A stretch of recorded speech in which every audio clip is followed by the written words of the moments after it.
High, আবারও নতুন একটা ভিডিও। আর আজ তোমাদের সাথে আমি মাসালা সোয়া চাংস পাস্তার রেসিপি শেয়ার করছি।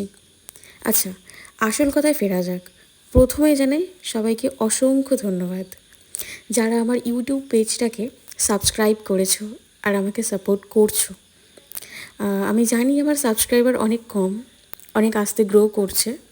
তখনও যখন আমি দেখি একটা দুটো করে সাবস্ক্রাইবার বাড়ছে তখন আমার খুব ভালো লাগে। আসলে অসংখ্য ভালোবাসা তোমাদের জন্য। এভাবে আমাকে একটুখানি সাপোর্ট করে যেও আর এভাবে একটু পাশে থেকো। যাই হোক, আমার পাস্তাটা প্রায় অলমোস্ট রেডি। আচ্ছা, তোমরা আর একটা কথা বলো, তোমরা কি কেউ পিৎজার সঙ্গে যেই চিলি ফ্লেক্স আর অরিগানোটা পাও সেটা কি তোমরা জমিয়ে রাখো? আমি তো রাখি, বরং আরও ডেলিভারি দাদার কাছ থেকে এক্সট্রা চেয়ে নিই। আমার খুব ভালো লাগে। তো এই আমার পাস্তা রেডি হলো, আজকের মতো এইটুকুই, টাটা।